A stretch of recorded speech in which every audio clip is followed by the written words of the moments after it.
بالله من الشيطان الرجيم إن الله وملائكته يصلون على النبي يا أيها الذين آمنوا صلوا عليه وسلموا تسليما تشركون اللهم صل على سيدنا مولانا محمد وعلى آل سيدنا مولانا محمد. قال الله تعالى في كلامه المجيد والفرقان الحميد وما أرسلناك إلا رحمة للعالمين فاجرب سبحان الله. وقال الله تعالى في كلامه المجيد والفرقان الحميد وما أرسلناك إلا كافة للناس بشيرا ونذيرا ولكن أكثر الناس لا يعلمون. صدق الله العلي العظيم.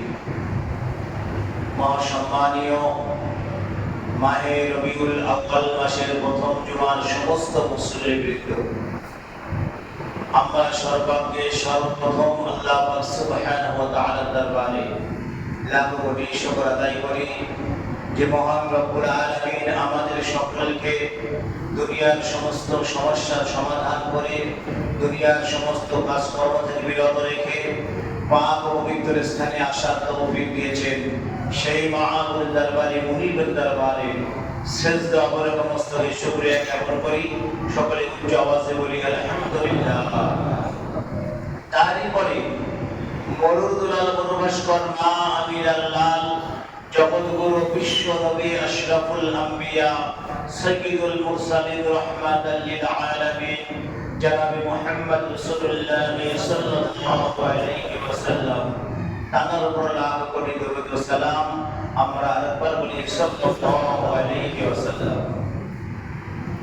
পবিত্র মাহে রবিউল আউয়াল মাসের প্রথম জুমা, এই মাসের 10 তারিখে অর্থাৎ 12 তারিখে আরবি মাসের 12 তারিখে সোমবার 570 খ্রিস্টাব্দে সুবহে সাদেকে বিশ্ব নবী বিশ্ব নেতা রহমাতাল লিল আলামিন নবী ধরা এসেছিলেন। একবার জোরে বলুন সুবহানাল্লাহ।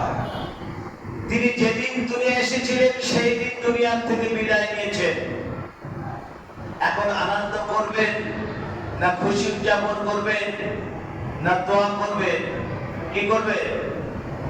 যেদিন দুনিয়া এসেছিলেন সেই দিনে দুনিয়া থেকে বিদায় নিয়েছেন। চিন্তা করেন তাহলে সেই দিনটা 12 রবিউল আউয়াল আমার নবী এসেছেন, আমরা খুশি উদযাপন করব আলহামদুলিল্লাহ। এবং সাথে সাথে আমরা আমার বিশ্ব নবীর দোয়া করব। সবাই রাজি আছেন? সবাই রাজি আছেন? কথা বলেন। এখন এই রবিউল আউয়াল মাসের জলসা ঈদগাহ হতো, তো এবার আমাদের মসজিদে হবে আলহামদুলিল্লাহ। আগামী শুক্রবার 12 রবিউল আউয়াল আমি সকলকে দাওয়াত দিচ্ছি। সবাই এশারের নামাজ ওই দিন একটু সকাল সকাল হবে, নামাজের পরে সকলে জামাতে হাজির হয়ে যাবেন। এশার নামাজ জামাতে হাজির হয়ে যাবেন, সবাই চলে আসবেন। বিশ্ব নবী সাল্লাল্লাহু আলাইহি সাল্লামকে নিয়ে কিছু আলোচনা আপনার মাথায় রাখবেন। কথাটা একটা কথা গেল। দ্বিতীয় কথা হচ্ছে সুয়াইবিয়া আবু লাহাবের কীর্তিদাস, তিনি ডেলি এক সময় আবু লাহাবের বাড়িতে আসতেন, একদিন হঠাৎ লেট হয়ে গেল, আসতে দেরি হয়ে গেল। আবু লাহাব বলতে সুয়াইবা তুমি দেরি করলে কেন? বলে আজকে আপনার ভাই বোন দুনিয়া এসেছেন। একবার জোরে বলুন সুবহানাল্লাহ। আজ আপনার ভাই বোন দুনিয়ার জমিনে তশরিফ নিয়ে এসেছেন, সেজন্য আমার আসতে একটু দেরি হয়ে গেল। আবু লাহাব বলতে সুয়াইবা যাও আমি তোমাকে আযাদ করে দিলাম। একবার জোরে বলুন সুবহানাল্লাহ। আমি তোমাকে আযাদ করে দিলাম। আল্লাহ পাক প্রতি সোমবারে আবু লাহাবের কবরে আযাব আল্লাহ maaf করে দেন। তাহলে বিশ্ব নবী বিশ্ব নেতা ধারা এসেছিলেন, তার খুশিতে আবু লাহাব তার কীর্তিদাসকে আযাদ করলেন। এখন আমরা যদি সেটাকে সেই দিনকে আমরা উদযাপন না করি, বিশ্ব নবী দিবস উদযাপন উপলক্ষে আমরা মিলাদ মাহফিল না করি, সবরাসানি না করি, তাহলে আমরা কি তার উম্মত হিসেবে বিবেচিত হব? তার উম্মত হিসেবে আমরা গণ্য হব? এটা আপনারা আপনাদের কাছে বিবেকে আপনাদের বিবেকে কি বলে আপনারা বলবেন? সুহাইবিয়া তার কিরাশকে আযাব করলেন, আল্লাহ পাক প্রতি সোমবার আবু লাহাবের কবরে আযাব আল্লাহ মাফ করে দিয়েছেন।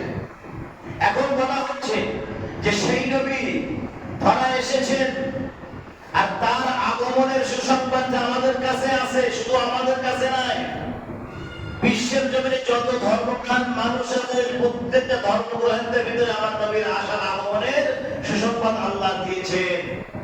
আপনারা বলতে পারেন যে আমরা মুসলমান, আমাদের কিতাবে থাকবে, ইহুদির কিতাবে কেন থাকবে, খ্রিস্টানদের কিতাবে কেন থাকবে, এদের কিতাবে কেন আসবে? নবী শুধু মুসলমানের না, নবী শুধু মুসলমানের না, নবী হচ্ছে গোটা বিশ্বের মানবের কল্যাণের জন্য। আল্লাহ পাক বলেন হুদাল লিন-নাস।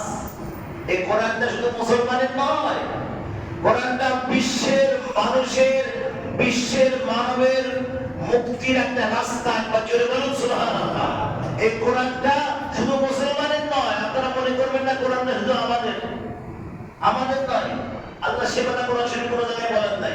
হুদাল লিন-নাস, হুদাল লিল-মুত্তাকিন, এবার আল্লাহ বলেছেন। ঠিক তদ্রূপ নবী শুধু মুসলমানের নয়, এজন্য শুধু মুসলমানদের কিতাবে আসে নাই, প্রত্যেকটা ধর্মগ্রন্থ, ইহুদি খ্রিস্টান যে কোনো ধর্মপ্রাণ মানুষ পৃথিবীতে আছে, প্রত্যেকের কিতাবে আমার আল্লাহ পাক সবার আমার নবী আসছে, নবী আসছে, নবী আসছে, এই খবরটা সমস্ত কিতাবে আল্লাহ উল্লেখ করেছেন। কারণ নবী শুধু মুসলমানের নয়, মনে রাখবেন প্রত্যেকটা ধর্মের মানুষের নবী। এবং নবী শুধু মানুষের নবী নয়, আরে আশরাফুল আম্বিয়া,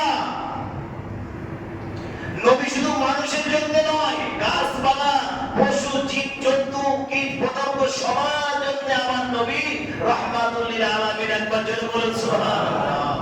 আল্লাহ আমার নবীকে রাহমাতুল লিল আলামিন করে দুনিয়ার জমিনে পাঠিয়েছেন। কেন? আমার নবী হচ্ছে আমাদের জন্য রহমত, উম্মতের জন্য রহমত, গাছপালার জন্য রহমত, পশু পাখির জন্য রহমত, আসমান এবং জমিনের জন্য রহমত। একবার জোরে বলুন সুবহানাল্লাহ। যদি বলেন কেমনে, এটা আমি উদাহরণ করতে পারি, সে কথা পরে আসবে।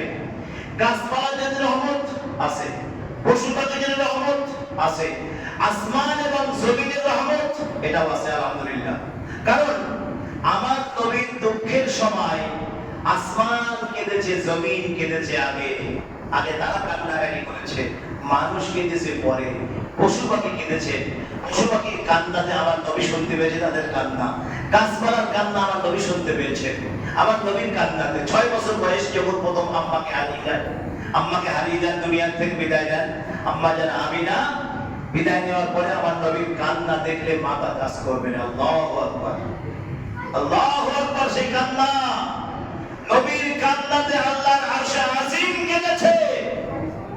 আমার আল্লাহ বলছে হাবিব, তোমার আম্মা জানকে উঠিয়ে দেওয়া সম্ভব নয় এখন, তোমার আম্মা জানকে যদি উঠিয়ে দিতে কিয়ামত কায়েম হয়ে যাবে এখনই। হাবিব, এতিম নবী আমার, আমার আল্লাহ বলছে ফেরেশতারা দেখো আমার নবী কিভাবে কান্নাকাটি করছে আম্মা জানের জন্য। আমার আল্লাহ বলছে ফেরেশতারা তোমরা সাক্ষ্য থাকো, আমার নবী যেভাবে কান্নাকাটি করছে, তার উম্মত যদি কোনো মাতা-পিতার কবরের ধারে দাঁড়িয়ে ভাবে দুফোঁটা চোখের পানি ঝরায়, তার আম্মা আব্বার কবরে আযাব আমি আল্লাহ মাফ করে দেব। জোরে বলুন সুবহানাল্লাহ। এখন প্রশ্ন হচ্ছে, আমরা কি আম্মা আব্বার কবরের ধারে যাই? ভাই একটু কথা বলবেন, আমরা কি আম্মা আব্বার কবরের ধারে যাই? বছরেও মনে পড়ে কিনা আল্লাহই ভালো জানে। কবর জিয়ারত হয়, তাও সময় পাই না যেতে, তাও যাবার সময় হয় না। আমার ভাই বাবাজিরা, ইম্পর্টেন্ট কথা বলছি, যদি আজকে আপনি না যান, আপনার সন্তান আপনার কবর ধারে যাবে না।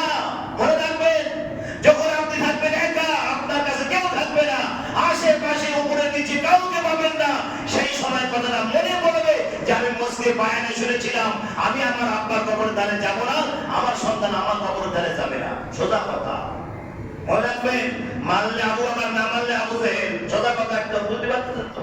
মানবেন আবু বকর, না মানবেন আবু জেহেল, সোজা কথা। এখন কথা হচ্ছে, আমার আল্লাহর নামের সঙ্গে আমার নবীর নামের কতটা মিল আছে? আল্লাহর নাম কয় অক্ষরে? 4 অক্ষরে। মনে রাখবেন, আল্লাহর নাম 4 অক্ষরে। আলিফ লাম লাম হা আল্লাহ। আবার নবীর নাম কয় অক্ষরে?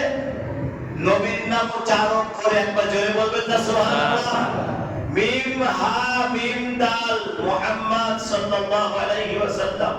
আল্লাহ বলেন হাবিব আমার নাম 4 অক্ষরে আর তোমার নাম ও ওই সঙ্গে 4 অক্ষরে। একবার জোরে বলুন সুবহানাল্লাহ।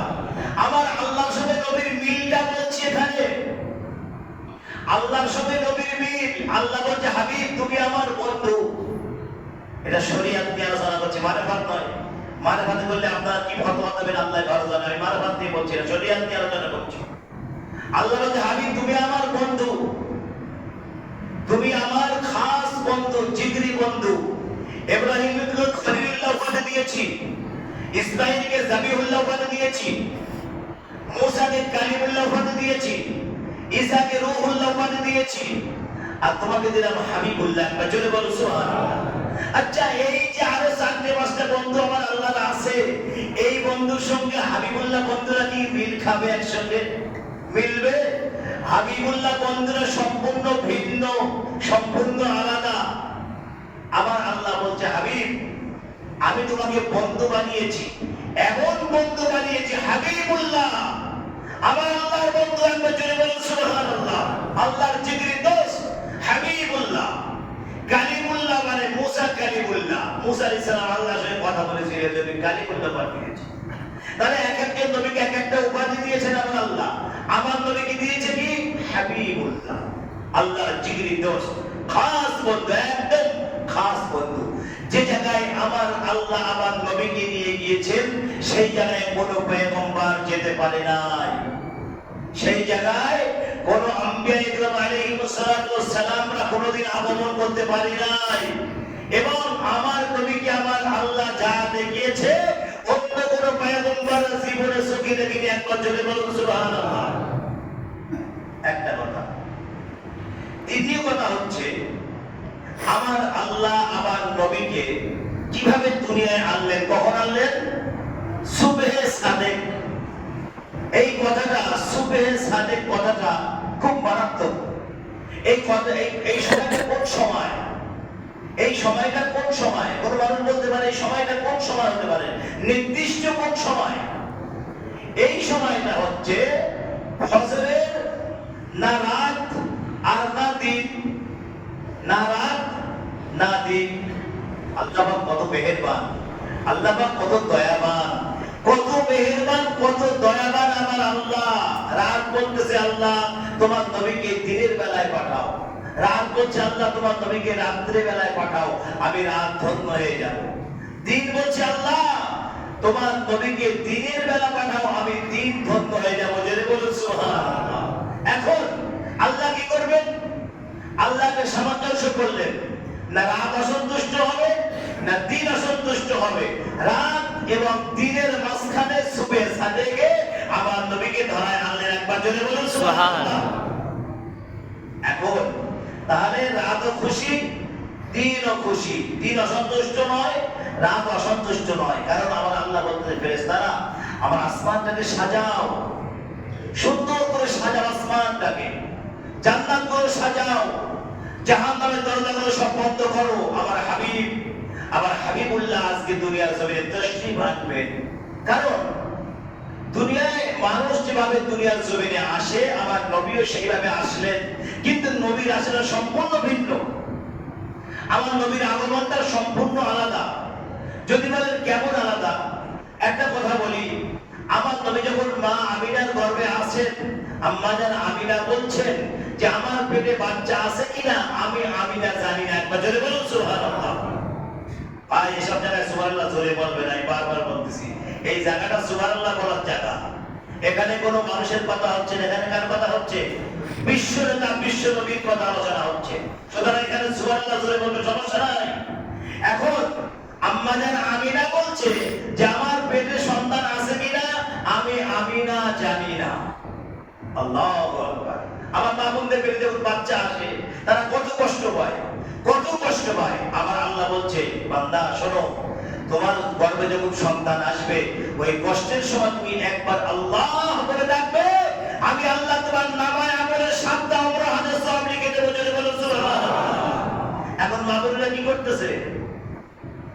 60 ইঞ্চি পর্দার সামনে বসে হা করে দেখতেছে। আমি সব বলতে পারছি না, মসজিদের ভিতরে এলাম, বড় পর্দার সামনে বসে আছে, যে তার ভিতরে আছে সেও দেখছে, ভিতরে যে আছে সেও দেখছে। তো তাহলে সে যখন বাইরে আসে সে কি তৈরি হচ্ছে? আমি আর বলতে পারছি না, ওই কথা আটকে যাচ্ছে, এখানে দেবে যাবে। আম্মা জান আমিনা বলছে আমার গর্ভে সন্তান আছে আমি জানি না।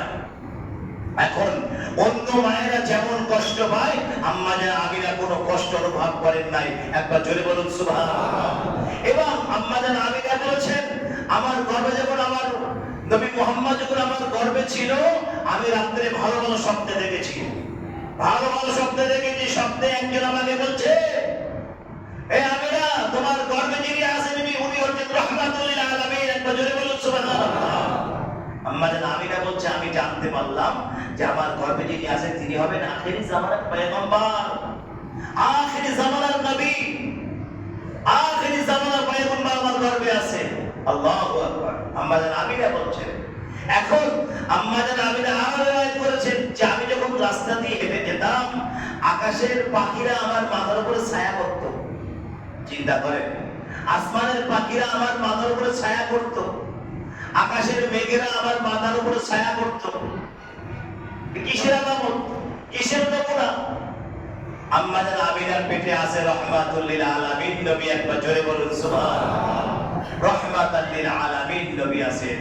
এখন আম্মা জান আমিনা বলছে আমি রাত্রি ঘুমিয়ে আছি, আমি স্বপ্নে দেখছি কে যেন আমাকে বলছে, এই আমিনা খবরদার যেন ওই নবীর সাথে বেয়াদবি না হয়, তোমার গর্ভে যিনি আছেন তিনি হযরত রাহমাতুল লিল আলামিন নবী, গোটা বিশ্ব জাহানের নবী, নবীদের নবী, আর সমস্ত আসমান জমিনের নবী, तमाम কায়নাতের নবী, খবরদার যেন বেয়াদবি না হয়। আম্মা জান আমিনা বলছে আমি তো কোনো বেয়াদবি করি না, আমি বেয়াদবি করব কেন? আম্মা জান আমিনা রিওয়ায়াত করেছেন আমি যখন কুয়া বালতি নিয়ে কুয়ায় পানি তুলতে যাই, আমি বালতি তুলছি, পানি ফেলে দিয়েছি, কুয়ার ভিতরে বালতি ছুঁড়ে দিয়েছি, আমি গায়েবী আওয়াজ শুনতে পাচ্ছি, ও ফেরেশতারা আমার নবীর আম্মা জান বালতি ছুঁড়ে দিয়েছি কুয়ার ভিতরে, বালতিটা উঠিয়ে দাও। একবার জোরে বলুন সুবহানাল্লাহ। আম্মা জান আমিনার কষ্ট হবে, বালতিটা উঠিয়ে দাও তাড়াতাড়ি, আমি গায়েবী আওয়াজ শুনতে পেলাম। এইসব নমুনাগুলো কিসের? এতগুলো নমুনা কিসের নমুনা? রাহমাতুল লিল আলামিন নবী তার গর্ভে আছেন, এই নমুনা। এবং শুধু তাই নয়, আমার নবী যেদিন আসেন, নবী যেদিন ধরায় আসেন, সেদিন বলা হচ্ছে নওশেরা বাদশার সব রাজপ্রাসাদ সব শেষ হয়ে গেছে, সব ধ্বংস, এবং দেবদেবীর মন্দিরগুলো পূজাগুলো সব শেষ। অর্থাৎ বোঝাতে চেয়েছেন আমার নবী, বলতে চেয়েছেন তোমরা তৈরি থাকো, রাহমাতুল লিল আলামিন নবী ধরা এসে গেছে, তোমাদের ধর্ম সব বন্ধ হয়ে যাবে। আল্লাহু আকবার। ভাই আরবের মধ্যে কোনো এরকম কোনো মন্দির আছে কিছু পাবেন খুঁজে গান বাজনা হয়? এখন হচ্ছে, আগে হতো না, এখন বাদশার জামানায় হচ্ছে, আগে সব কিচ্ছু ছিল না। আল্লাহু আকবার।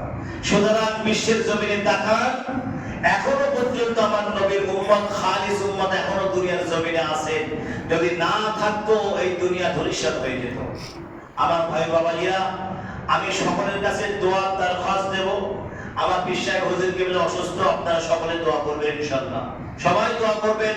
আমার বিশ্বাস কেবল যেন আল্লাহ তাকে হায়াত তাইয়্যিবা দান করেন এবং তাকে তাড়াতাড়ি সুস্থ করে দেন। সবার কাছে আমি দোয়ার দরখাস্ত দিলাম।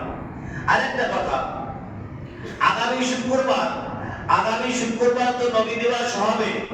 এখন পয়সা করে তো কিছু লাগবে নাকি বলেন? ভাবাও তো হয় না, কিছু পয়সা করে তো খরচ করতে হবে।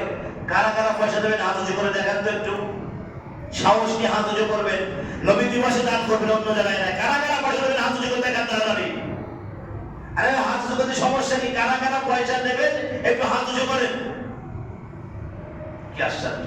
আরে যে যেটা পারেন সেটা করে দেবেন, জবরদস্তি নেই আপনার, 200, 500, 1000 নয়।